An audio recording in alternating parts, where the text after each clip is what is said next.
Hey everyone, welcome to episode 6 of the How to Pitch Games podcast. I'm Corey from the Biz Dev and Licensing team here at tinyBuild Games. It's episode 6. Of course, this is your humble reminder to follow us and hit that super cool subscribe button so you can be there for all of our awesome content and episodes.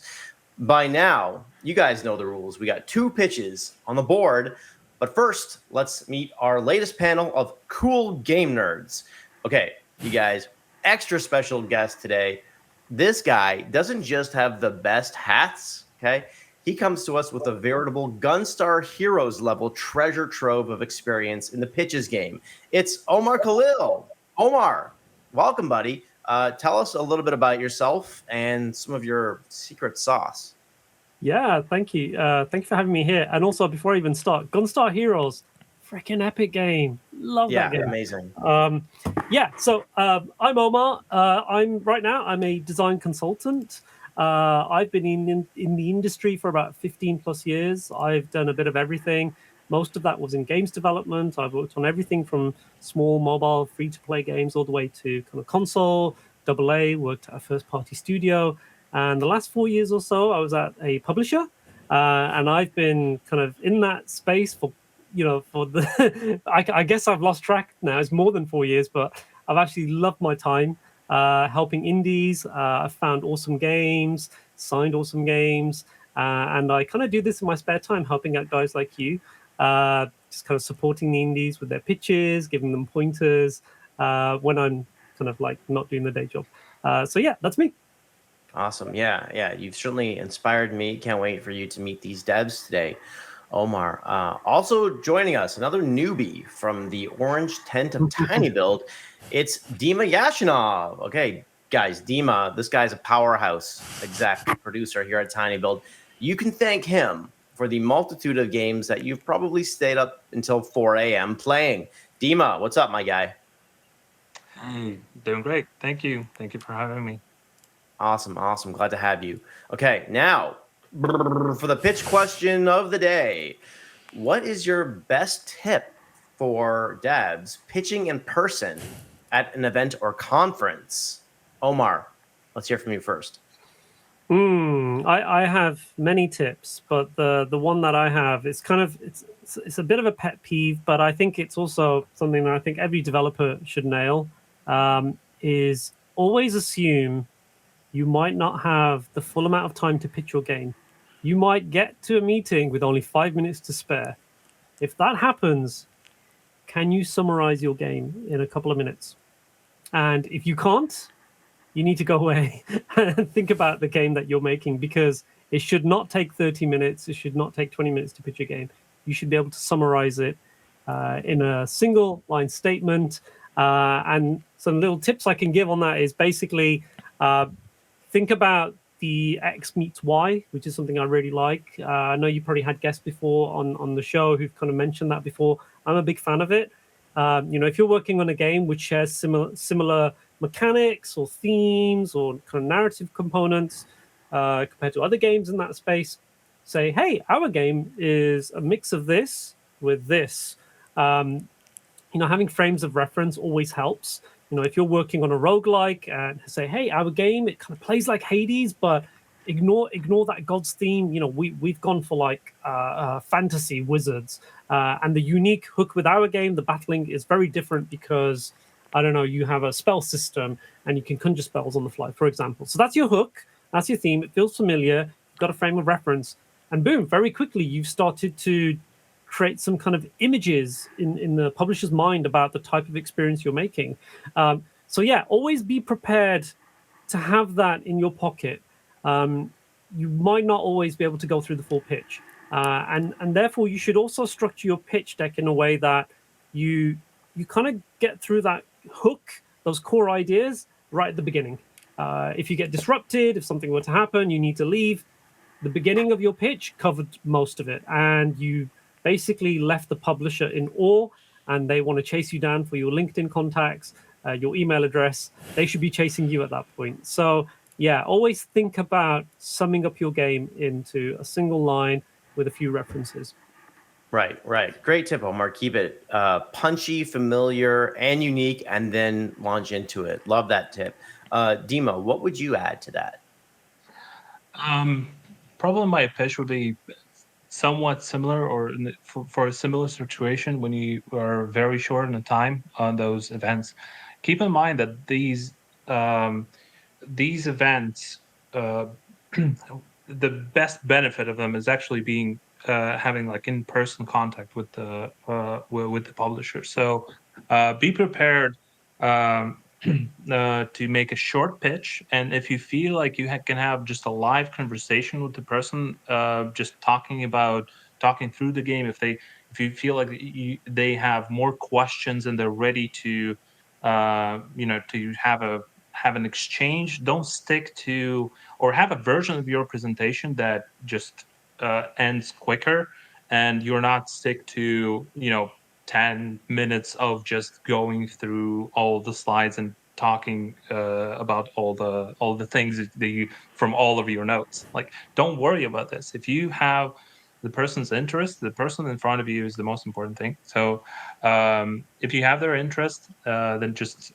switch to an exchange, to a conversation, and don't forget that the main goal of this pitch is not to just deliver all the information. It's to get the next step, to get the next call, and you'll have plenty of time to talk through all the details of your game. It's just focus on the person that you're meeting. It's the whole point of those events.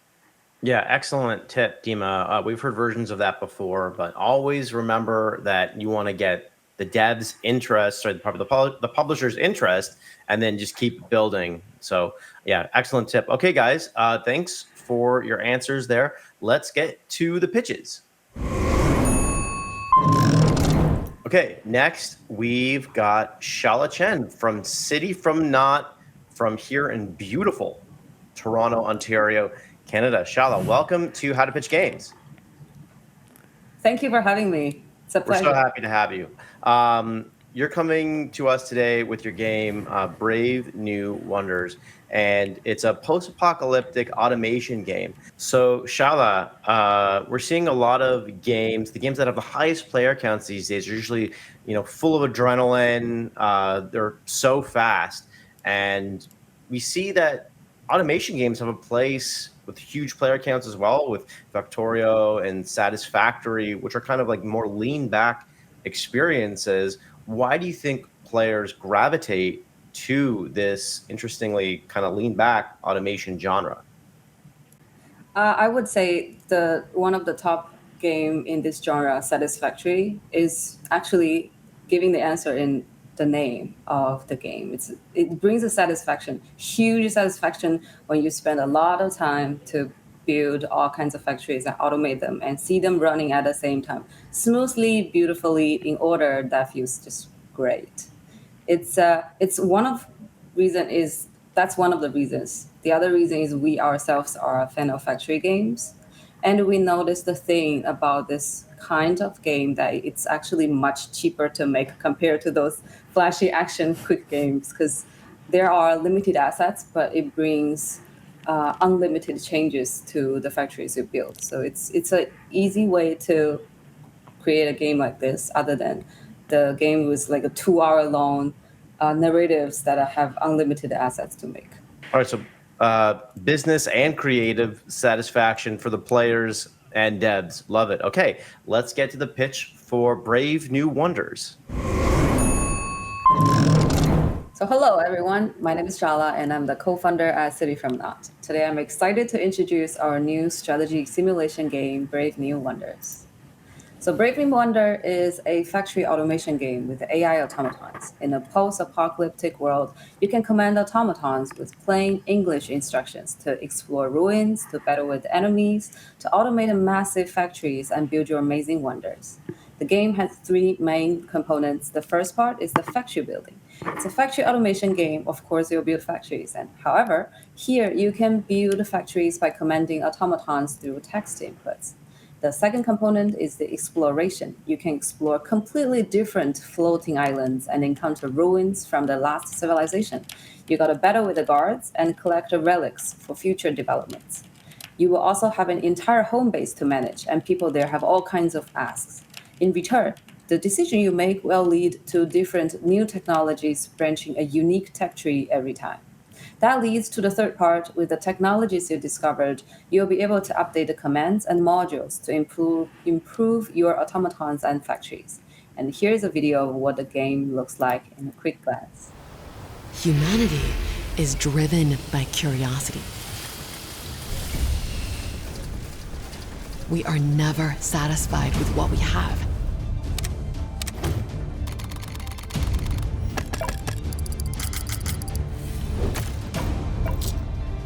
We never stop gathering. We build. We expand. We explore. But we are not the first civilization to arrive here. We all share a similar path. But will we have a different future? We will build our own wonder.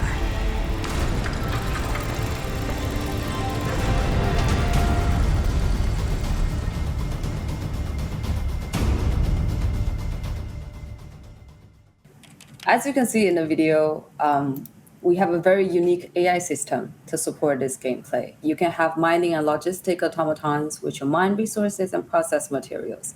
You can have combat and supply drones, which will help you defend your home base and combat the enemies during exploration.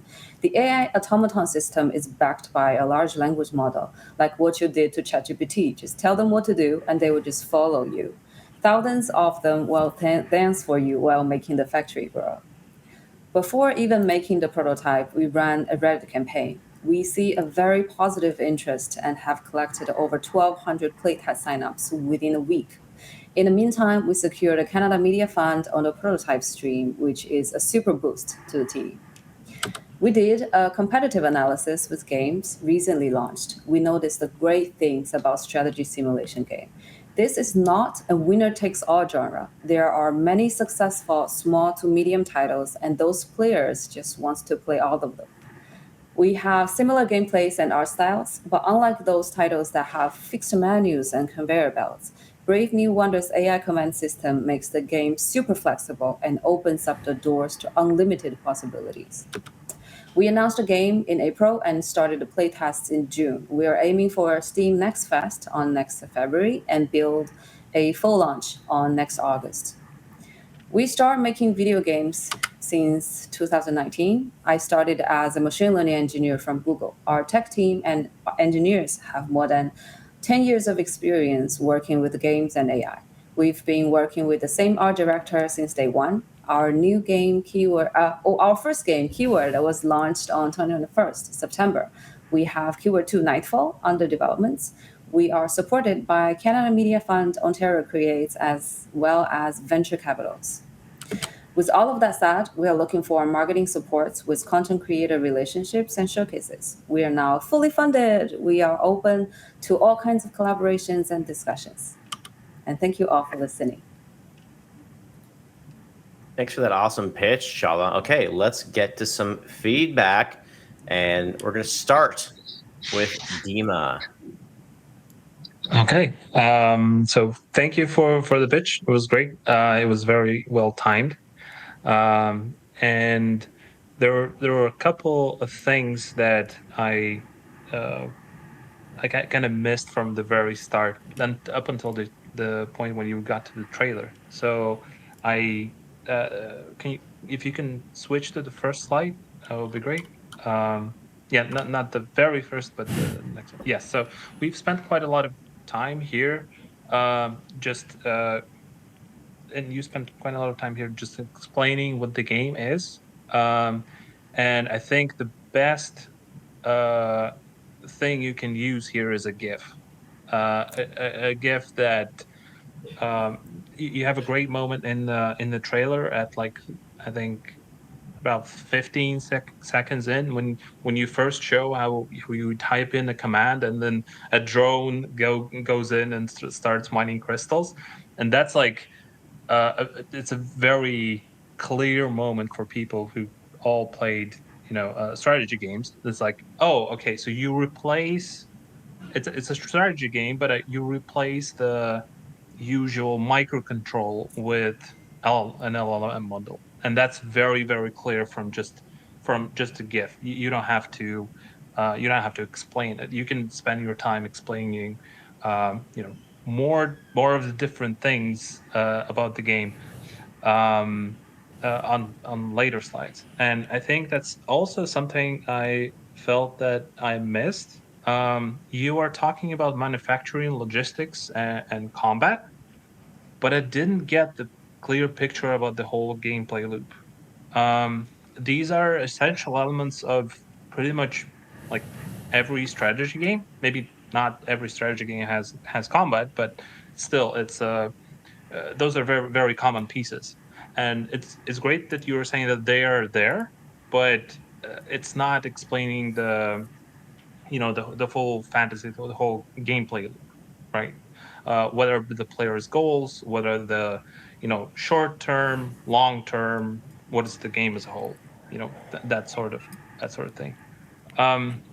I think I saw something like this in the text. Could you go to the next slide? The next one after that. No, the ones before. There was This one. like a no, it was about gameplay. Yeah, so you mentioned commands, collaboration. Yeah, so just more information about like what the players game loop is like. That would be great, and just a quicker pitch of what the game is with the GIF would be great. Also, there was you mentioned strategy simulation as a genre, and to me it sounded a bit confusing. But then you show the examples of your research, and I was like, okay, oh, all right. Some of those, like Crust, I would say it's almost on the border of strategy survival, and like survival strategy is like the is the most hot genre in like right now. So and I almost felt like, okay, is this a survival strategy? No, it's a strategy simulation. Maybe you can call your game a survival strategy, but that's, again, I need to know more about this game loop and how it is played to be able to tell that. And one last thing I wanted to mention, it's funny, it's a bit misleading when you say in the beginning, you say it's a strategy game with AI automatons, and it's really common to use AI in gaming as just playing scripted enemies or just units, right?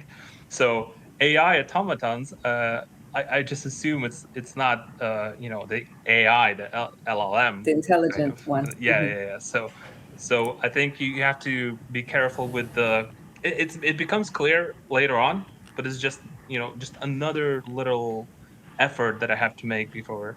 I'm a bit confused over there. So maybe just carefully using the word AI, not to go into this gaming understanding of AI that is very, very common now.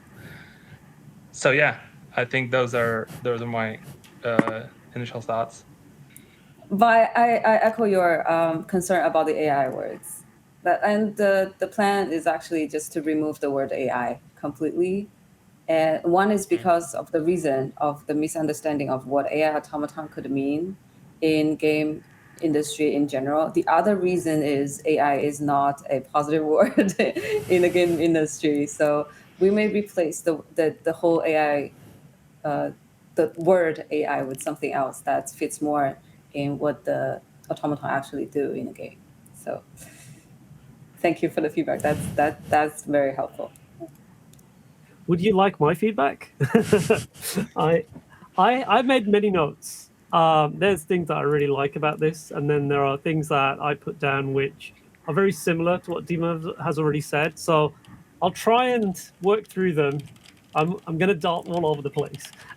First thing I was going to say, and I think we all agree, the trailer is great. The voice actor, she's fantastic. Where did you find her? Because, like, honestly, I was like, I was so absorbed when she started talking. I was like, that's fantastic. I was hanging on every word. So yeah, props to you guys for finding an awesome voice actor. Yeah, I think that the visuals are great when you see it running. It's always a problem with these types of games, like anything which is 4X simulation, colony-based factorial. Like seeing static images is not very inspiring, but seeing things in motion, seeing assembly, seeing the player pan the world, you captured all that in the trailer. Did really well. I mean, like if there was one thing that you shared at an event, just the trailer, I think that's interesting enough, which is quite an achievement. I also think that the one thing that you've got, which is your USP, is kind of, it's a good thing, but also slightly concerning. The good thing is that it's never really been done before, as far as I can tell. Having a command prompt system to do what Dima described, things at a macro level and a micro level. You know, you can make general commands. You can do very specific things. It seems flexible. My concern with that is anything which is text-based introduces friction and has accessibility issues. Imagine a dyslexic player who loves strategy games now wanting to play this and then dealing with typos and the frustration of trying to communicate something in a simple and effective way, but it's just not coming across. So you might want to think about putting something in your pitch which caters to which addresses accessibility, like really puts it at the forefront. I think it'd be really important. Anything which is text-based, it's always going to have friction points. And then you're going to have the obvious question. People who love strategy games, who like point and click, will be alienated because it's text entry. So it's like, is there a halfway solution? Can I play this in a way where, for example, maybe can I create functions or subroutines, assign them to a button, and then I can just keep using those buttons. So I've got like favorite commands set up through buttons. That's pretty cool. And it feels a little bit more like coding at that point. So, you know, that could be another edge to your USP, could be another side of it. And that would probably onboard my kids. My eldest loves that. He likes coding and he'd be like drawn to it. So yeah, that's just like a high level. I think it's really interesting. My main thoughts are like, I guess the one thing, if you look at the first slide, the title image, this really kind of threw me a little bit because the art, I don't know if it's looking a little bit compressed for the viewers, but the left-hand side gives you a sense of this is a top-down experience. It's probably strategy, colony, Civ Rev style kind of game. Then on the right, you've got this very abstract-looking thing, and it's never really explained what that is. The title of your game is Brave New Wonders. When I went through the whole pitch, I didn't see anything explaining what a wonder is and why I would aspire to unlock a wonder. What does it do? You know, am I trying to make my own 7 wonders of the world or 7 wonders of the universe? You know, is that a progression thing? Do I need to make a certain amount of progress before, you know, I unlock a wonder? Can I customize a wonder? I don't. What does it do? And why am I striving to achieve having one? And then I think the other thing is the world building. And this was really funny because, like, I don't know if you guys picked up on this. I had like a Planet of the Apes moment where the trailer started with the Statue of Liberty. And I was like, hold on, whoa, is this on Earth? Is this somewhere else?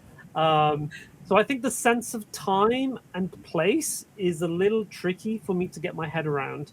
And when you're doing when you are trying to establish a world for your game, it's really important that the player knows exactly where they are. There can be an air of mystery around that, but I should know before I jump into the experience that I might be in space. I might be on another planet. This looks like it could be on Earth, or it I don't know, or maybe there was some kind of alien, Totally the right guess. Yeah. All your guesses are right. So give that a little bit more thought. There's a lot there. And then I think the last thing, and I don't know if we have time to talk about this, but going through your pitch, and I think the way you described it was great.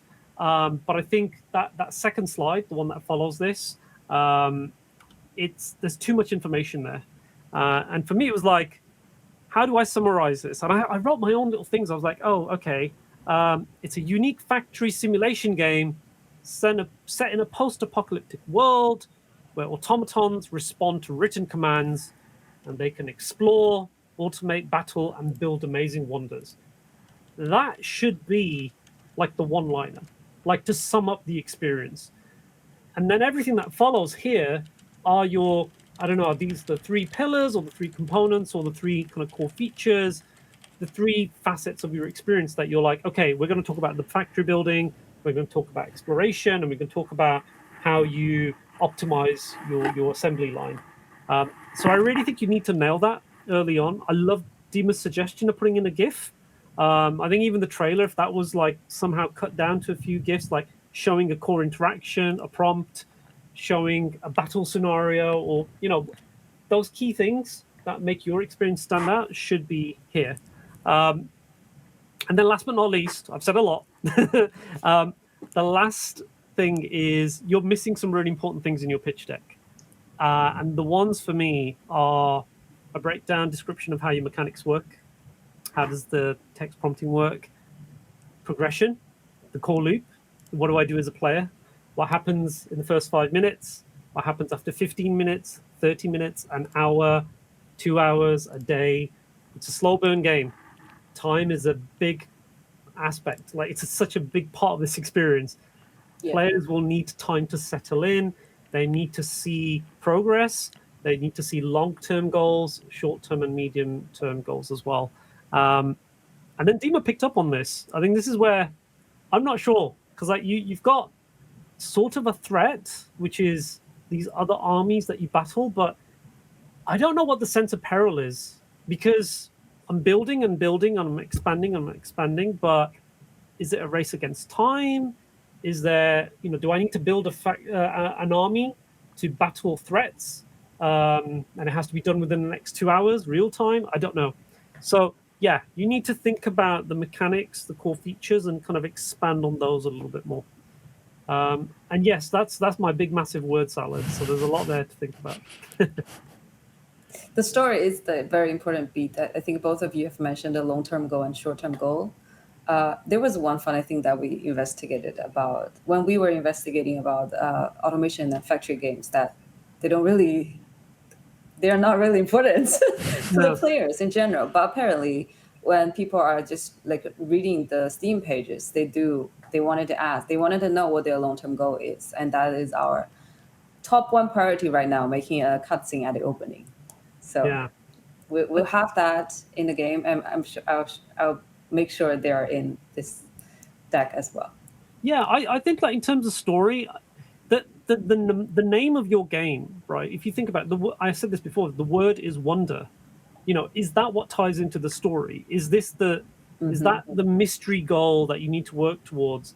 If there's 7 wonders of the world or the galaxy, you've got 7 phases of progression. The player hits level 1, and then they unlock this tech tree of items. And then if they get the second wonder, they unlock a new biome, a new island that they can go to. If they get the third wonder, then they get a desert. I don't know. There's so much you can do with that.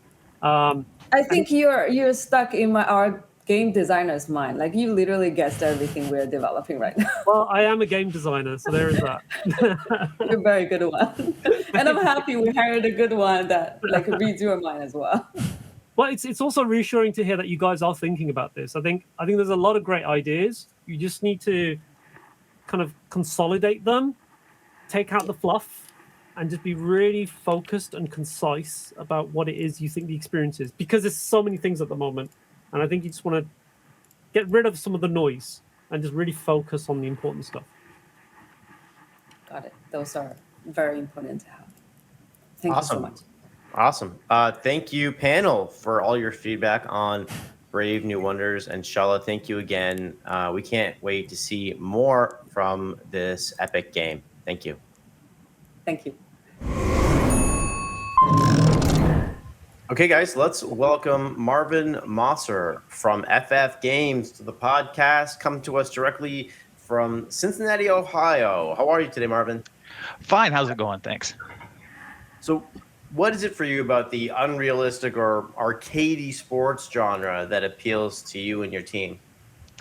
Well, I think when you think about sports stars, they're already almost superhuman. But when you add that extra level of, putting a fireball on top of a football when you throw it, or, a lightning bolt when someone slams dunks a ball, it just makes it seem even more powerful, or, adds to that power or fantasy element.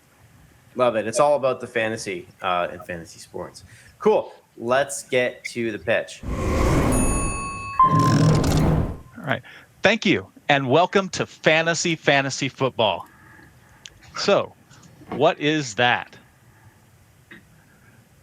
Fantasy Football is fantasy football with superpowers. In normal fantasy football, you and your friends pick professional players, and you get points each week based on their actions, running, throwing, touchdowns.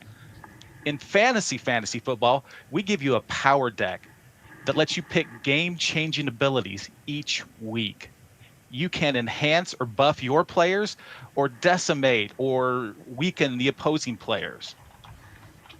So, how does that work? When the season starts, you pick your themed power deck of abilities. You can dig tunnels or drop bombs with the Goblin deck. You can march across the field with a precision-guided robot deck. You can sneak around and assassinate enemy players and drop caltrips with the Ninja deck. Each of our decks has a unique theme and play style. Next, you draft a team of pro players. But instead of just trying to get the best player for every position like you do in normal fantasy sports, you're going to try to get the best players and build a team around your deck that makes them work together. Each week, you'll choose your players for your lineup and 3 power cards. But the powers that you use this week will power down for 1 week. What that means is you have to plan ahead for what powers to use against different opponents and different players. Then, once you've selected everything and locked in, you get to see how your players and powers unfold over the course of the week live. We have 12 different power decks with 10 powers each, with unique art for each position in each power deck. We've got 2 teams completed currently, Goblins and Robots. We also have off-season play and demo play using historical data, and we're going to have customizable card art, and we're going to have aids to help non-traditional sports fans learn how to pick players. What are some other games like this? Well, it's kind of tough to compare. There's fantasy sports, which has a lot of like ads and sports betting, and then there's more traditional games, but they don't integrate with live sports and live action. So, who are our target customers? So, fantasy football players, maybe somebody who's looking for something different, because fantasy sports haven't changed much in 30 years. Maybe bring in some friends and family that aren't excited about sports. Or gamers, people who like to play games, but traditional sports games don't necessarily appeal to them, or they don't quite understand the sports mechanics. So for monetization business model, we're looking at a free basic multiplayer game, because you want to be able to get your friends into play. It's all about getting friends together, right? And then like a subscription or season pass for additional modes and ways to play. And then another big thing is cosmetic DLC. What if you want to have cute vampires or sparkly vampires, or you want to have edgy anime cyborgs, right? You can choose the style of players that you have. So where are we going? We want to finish our game build out. We're at a slice or closed demo stage using historic data right now. We want to get to have live gameplay and integrate with that. Early feedback has shown us we need to get more sound effects and graphics interactions, and we're constantly trying to, grow and make the game better. So where did we start? We started with a paint drawing and a spreadsheet model that I made. And we've grown with concept art and made it into the game we're at now. So this is our team. And, we're all worked hard on this. We also brought in some help with Plow Games to help us work on our development. And some of our recent wins, we got accepted to demo at Gen Con. We won the June 2025 game pitch with DevGam. And we also got selected to show at Open Sauce with Off-Brand Games and Secret Sauce in their indie game section, which was really cool. So this is Fantasy Football, and we look forward to talking to you and working together. Thanks so much. Awesome. Marvin, thank you so much for the fantastic pitch. That was cheesy, and I'm going to throw it off to less cheesy people here. Omar, you're first up. What say you about fantasy football? Yeah, so when I first saw this I opened the deck for the first time, and I saw the words fantasy football, and I thought, oh, you're doubling up, and it better be fantasy themed fantasy football. And I'm glad to see that you do have elements of that. What was quite surprising to me was on the first image that you have on the first slide. I'm not sure if you're able to kind of go to the beginning. Just as a comment, right? I don't know if you guys see it. If you go to the cover image. Oh, yeah. When I saw that for the first time, I was drawn to the image. I didn't see American football. I saw giant coffee beans being. Oh.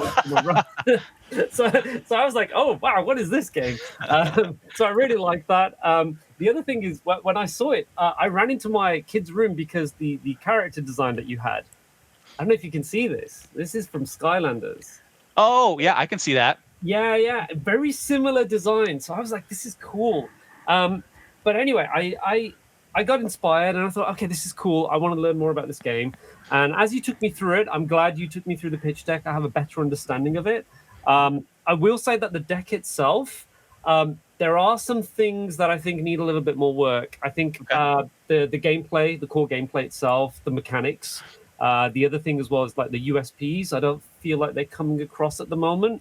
And I'm sure the rest of the guys here will also agree that we love to see the game in action. I think that's the one thing that was really missing. There's not enough artwork. You've got some character designs, but for me, it's really important with these types of games to have a bit of world building.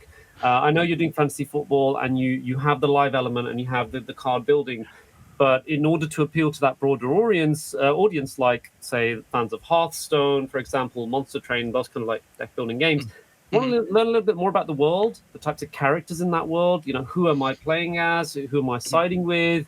What are the different factions? Just so it feels a little bit more familiar and it excites you.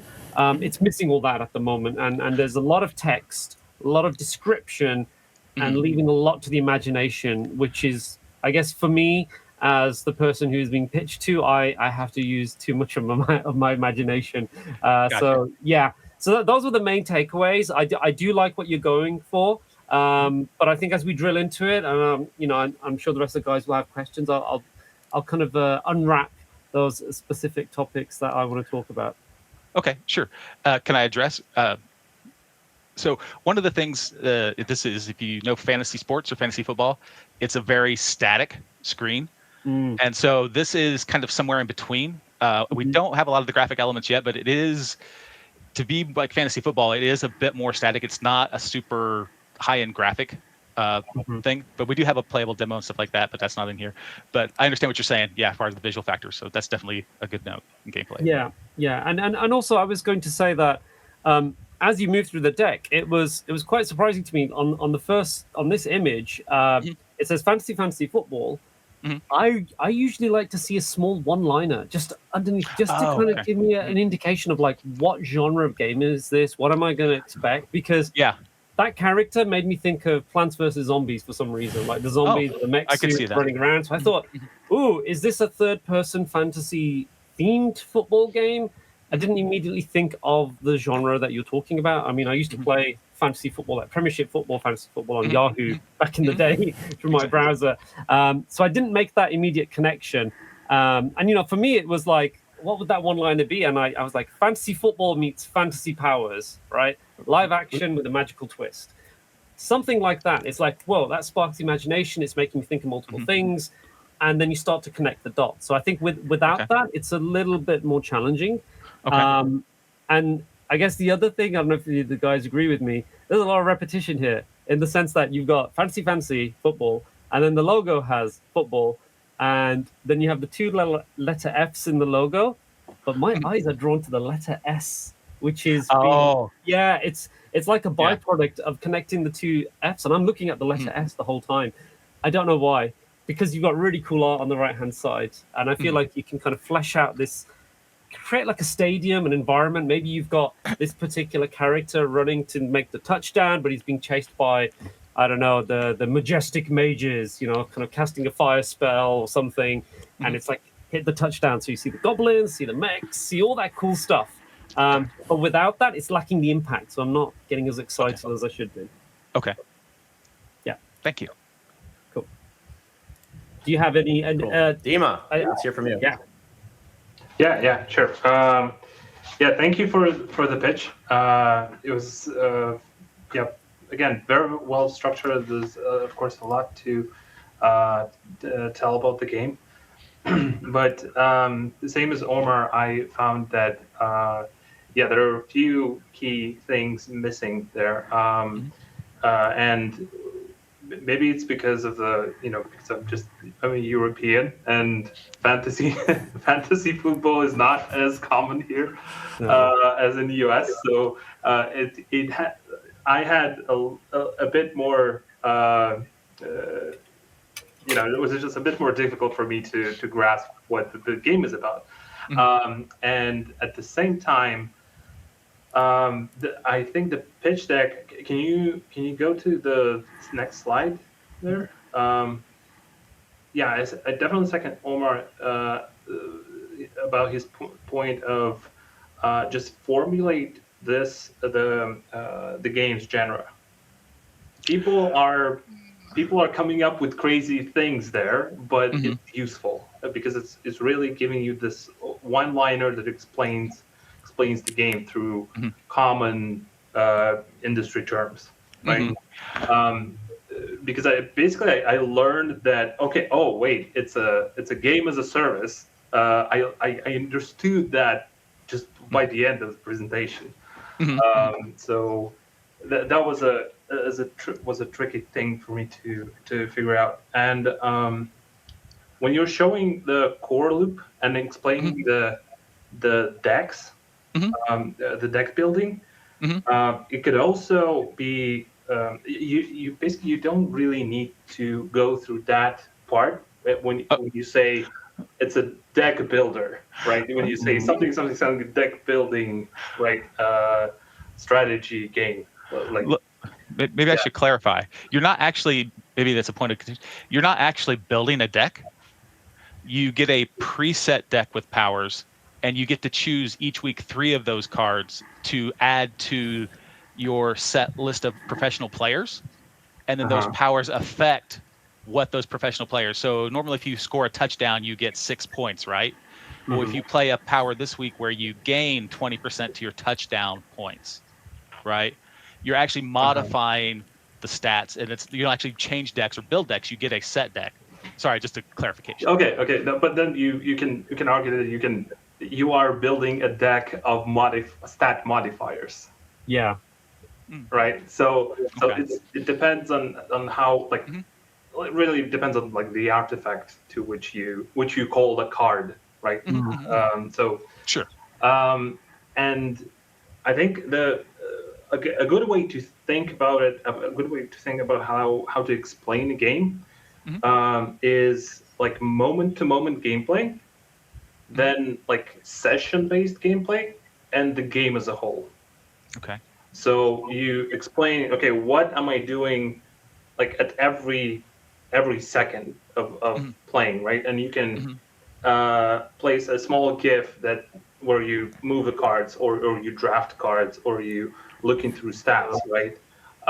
And that's going to be your moment-to-moment gameplay. Then the session is that something exciting is going on. It's something like you are watching the game and you're watching the results of what your deck is producing. You're getting rewards or going through stats, and maybe something like more like into the fantasy theme and more of like artsy stuff. You can or like world building aspect of the game. You can explain like in the third part.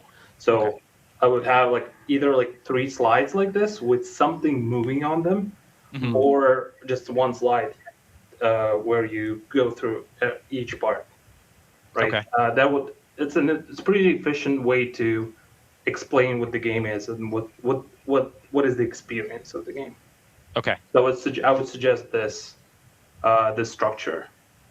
Okay. Cool. Thank you. Could I also add to that? I totally agree with Dim. I think that's the one thing that's missing here is the core loop, essentially.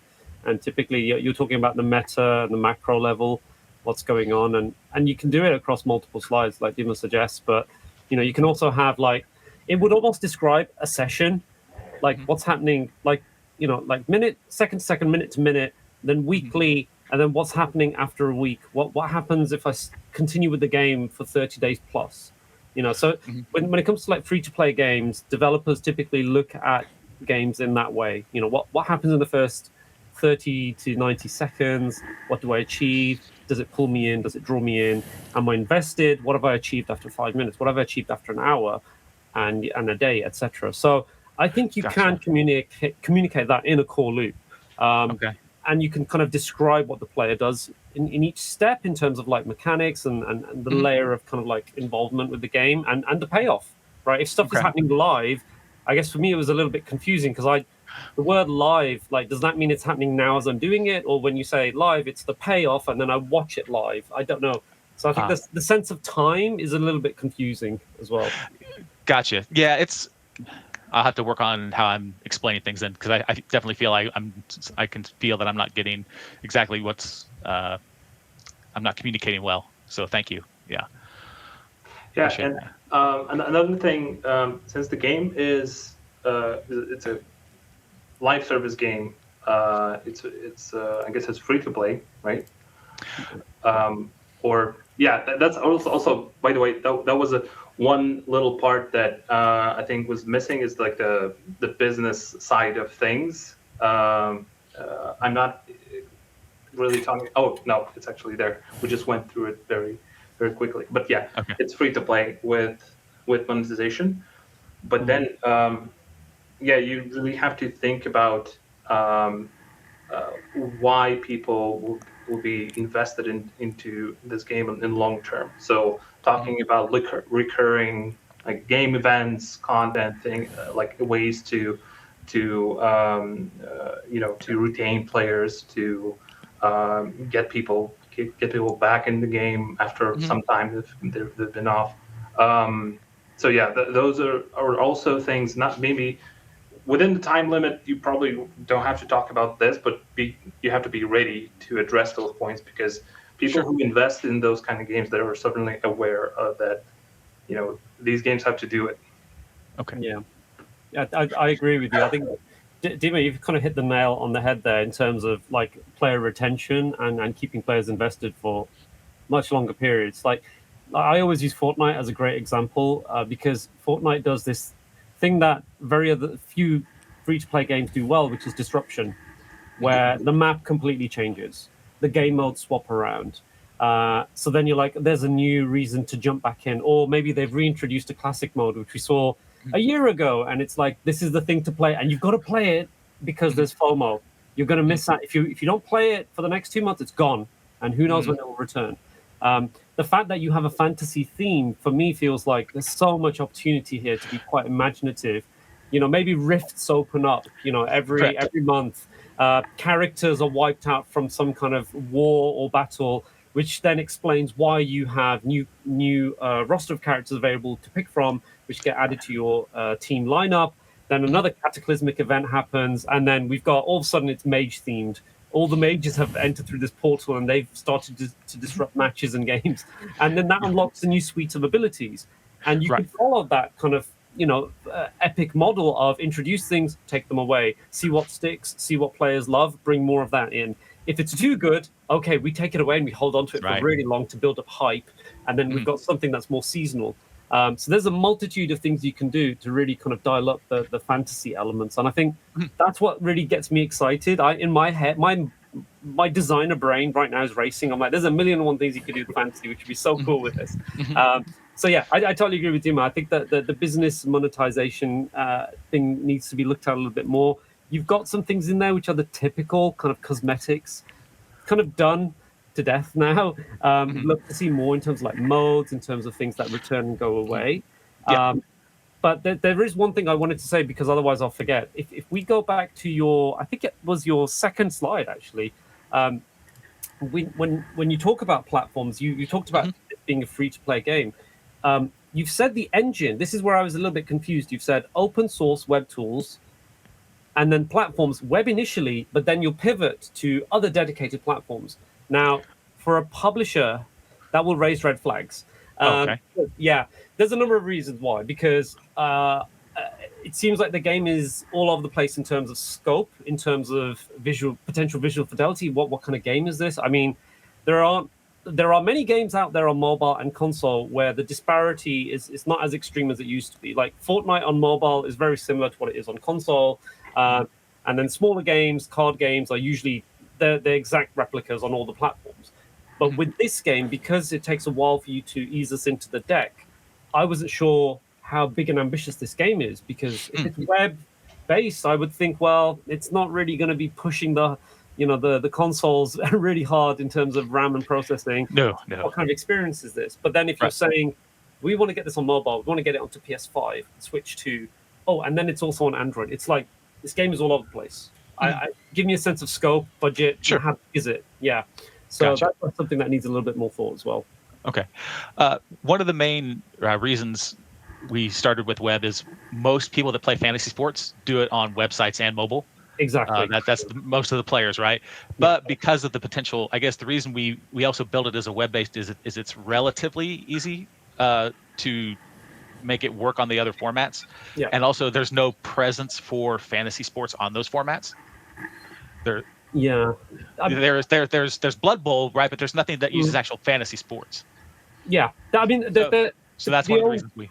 Yeah, so sorry to interrupt you. I was going to say that I agree with the fantasy bit. I'm not too familiar with the genre, but I would say that the football simulation side, Football Manager, huge, absolutely huge, right? So you're potentially trying to appeal to that demographic, but you've added a twist to it, so you can onboard more casual players and more kind of fans of fantasy, and say, look, we got something a little bit different. Yeah, come this way. We got something a little bit cooler, a little less realistic, a little bit more playful, a bit more silly and goofy, and unrestricted, because we make up the rules. We can do what we want with it. So yeah, sorry, carry on. No, you're fine. Yeah, you're kind of going the same place. So cool. Yeah, so I would definitely think a little bit more about that. One other thing I would say is that those types of experiences are very interface heavy. Localization is going to be a big issue for a publisher. So looking at this, that's something you need to think about. As you move further into that, you start talking about the type of game we're making.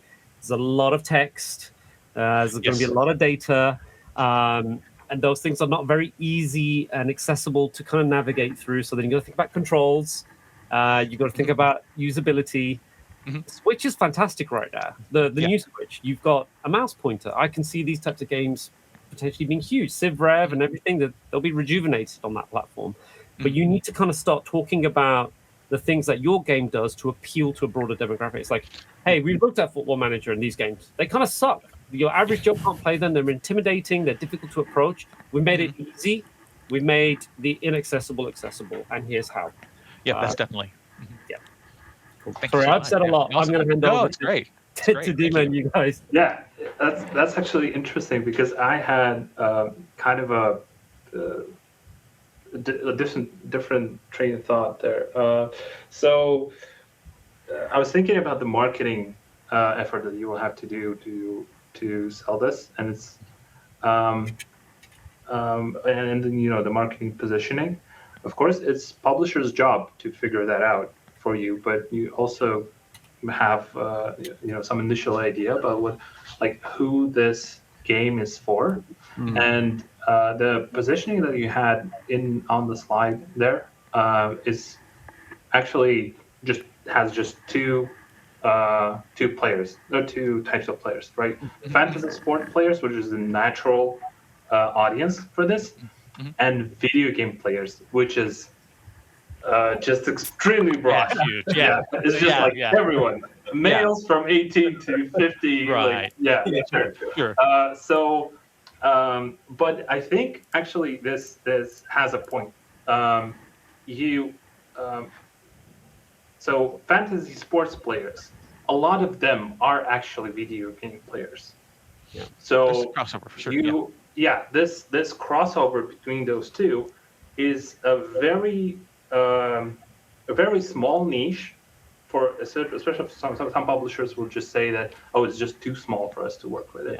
Yeah. But it's very small, but since it's so well formulated, marketing this towards this audience can be extremely effective. So you can get very high levels of engagement with your marketing campaign with this very narrow. I don't know. It's even hard for me to estimate like how big fantasy football is. It's big, yeah. Yeah. But it's like it's this niche where you could find a partner that would do the opposite. They won't say that, okay, this is let's make it more accessible to people. Instead, on both on the marketing side and on the product side, they will talk to you about how we make it like as detailed, as in depth as possible, and as true to it should be super engaging, interesting for the hardcore fans, right? Yeah. Right. Yeah. So this is this is another approach, right, to do. Not trying to make your market wider, just go deeper into it. Gotcha. Interesting. And that's a wrap for this episode of How to Pitch Games. We had some great pitches today. Thanks again to all the developers for sharing their work. Remember to show these devs some love, guys. Give them a follow and wishlist those games and get them on all their socials. If today's episode got you thinking about pitching your own game, we've got a great way to help you get started. We're thrilled to announce our partnership with DevGam, the host of Online Pitch, a monthly review session on their Discord server. It's a great way to get private, constructive feedback from industry professionals before stepping out into the spotlight. And the best part, the winner of each session will get a chance to be on this podcast. While you're at it, check out the DevGam Awards 2025, now open for submissions with a $100,000 prize pool. The deadline to apply is September 1st, so don't miss out. If you enjoyed this episode, don't forget to like and subscribe and follow us for more updates. Thanks for watching, and we'll see you next time on How to Pitch Games.